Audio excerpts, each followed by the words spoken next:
आज काफी लकड़ी काट कर ले जाना पड़ेगा। अरे थोड़ी थोड़ी लकड़ी लेकर कब तक काम चलेगा?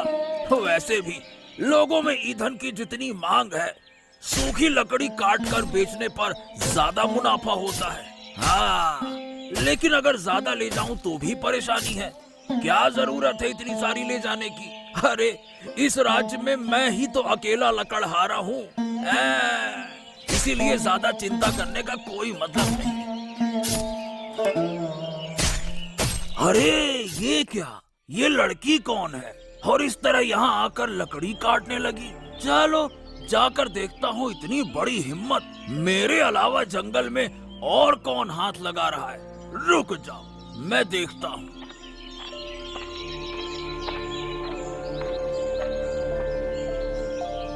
अरे ओ लड़की, तुम कौन हो और तुम यहाँ जंगल में लकड़ी क्यों काट रही हो? अरे दीपक काका, तुम भी तो पेड़ काट कर बेचते हो। अगर मैं लकड़ी काटूं तो इसमें क्या बुरा है? मैं भी सूखी लकड़ी काट रही हूँ। आज से बाजार में बेचूंगी। मतलब इस जंगल के पेड़ों पर हाथ लगाने का अधिकार सिर्फ मुझे है, समझी? किसी और लकड़हारे को ये करने की इजाजत नहीं है। ये कैसी बात है?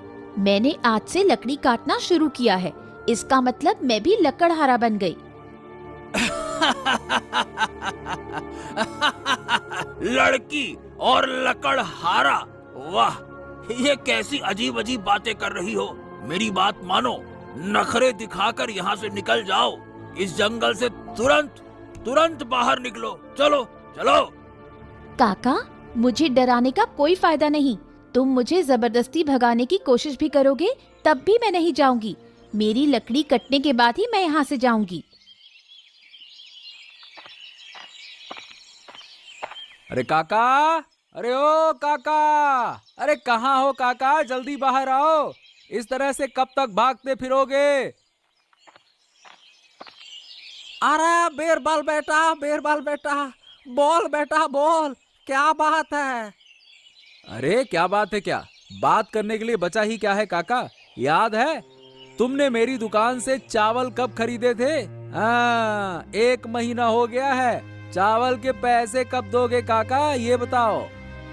हाँ बेटा, मेरी बात मानो, कुछ दिनों से क्या है कि मेरी तबीयत बहुत खराब थी, इसीलिए कोई काम नहीं कर पाया, इसीलिए पैसे भी नहीं दे पाया। ओ काका सुनो, ऐसा है कि इस तरह बहाने बनाकर ना ज्यादा दिन नहीं चलेगा।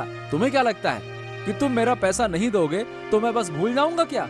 अरे मैं नहीं छोड़ने वाला। हाँ, मैं महाराज के पास जाकर ना तुम्हारी शिकायत करूंगा।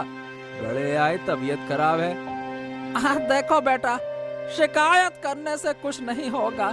मुझे थोड़ा सा समय और दे दो, मैं तुम्हारे पैसे चुका दूंगा।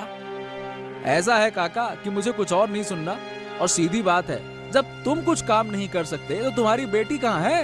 अरे वो तो अब बड़ी हो गई है ना, किसी के घर जाकर काम करे, कुछ पैसे कमाए और उस पैसे से तुम मेरा कर चुका दो, बात खत्म हो जाएगी।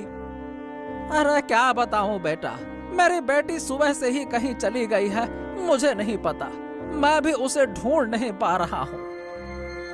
अरे तुम्हारे सब बहाने हैं काका, मैं सब समझता हूँ। तुमने क्या सोचा कि मैं कुछ समझूंगा नहीं क्या? मेहनत से कर्ज चुकाना पड़ेगा। हाँ, मुझे तो ऐसा लग रहा है कि तुमने ही अपनी बेटी को कहीं भगा दिया होगा। और क्या, इस तरह से काम नहीं चलेगा। अगर तुम्हारे पास पैसे नहीं है, कर्ज नहीं चुका सकते, तो ठीक है, मैं भी महाराज के पास जाऊंगा, देखता हूँ क्या होता है। अब बात करते हैं, जा रहा हूँ मैं महाराज के पास।